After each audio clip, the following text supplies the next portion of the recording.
இதில் இந்த வீடியோவில் நான் உங்களுக்கு S2 Pro, S4 Pro, S6 Pro இது மூணுக்குரிய டைமரில் எல்லாத்தையும் எப்படி அழிச்சிட்டு புதுசாக டைம் ஸ்டோர் பண்ணுறது அப்படின்றத பற்றி சொல்ல போகிறேன்.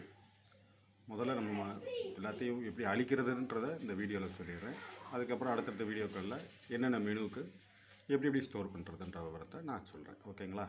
முதல்ல இந்த பட்டன் எல்லாமே பார்த்தோம்னா இது வந்து நார்மல் பட்டன், இது எக்ஸாம் பட்டன். நார்மல் மெனுவில் வச்சுக்கிட்டு இந்த டவுன் ஆரோவையும் இந்த ஆர்ன்ற பட்டனையும் சேர்த்து ப்ரெஸ் பண்ணணும்.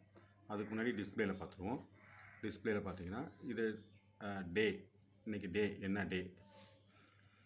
இந்த இடத்துல 1ன்னு வந்தால் திங்கட்கிழமை, 2ன்னு வந்தால் செவ்வாய்க்கிழமை, 3ன்னு வந்தால் புதன்கிழமை, 4ன்னு வந்தால் வியாழக்கிழமை, 5ன்னு வந்தால் வெள்ளிக்கிழமை, 6ன்னு வந்தால் சனிக்கிழமை. இப்போ ஞாயிறு டிஸ்பிளே, சாரி 7 டிஸ்பிளே ஆகுது, அதனால் ஞாயிற்றுக்கிழமை. ஓகேங்களா? 0 அப்படின்னா இன்றைக்கி எந்த பெல்லும் அடிக்காது.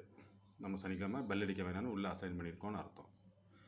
அதே மாதிரி இந்த 2 டிஸ்பிளே வந்து நம்ம ஸ்கூல் கிளாக் டைம் காட்டுது.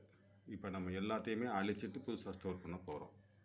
அதுக்கு நம்ம என்ன செய்யணும் அப்படின்னா இந்த டவுன் ஆரவையும் ஆர்ன்ற பட்டனை ப்ரெஸ் பண்ணோம்னா CLR அப்படின்னு வரும். ஒரு நிமிஷம் கழித்து, இல்லை அது மாடலை பொறுத்து மாறும்.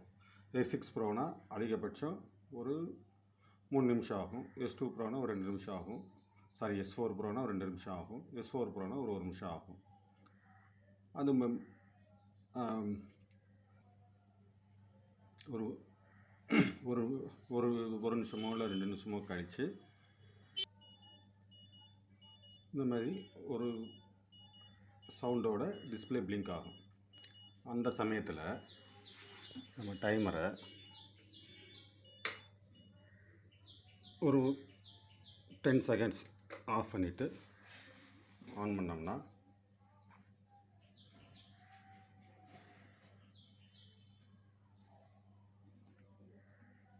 இந்த மாதிரி டொயோன்னு வரும்.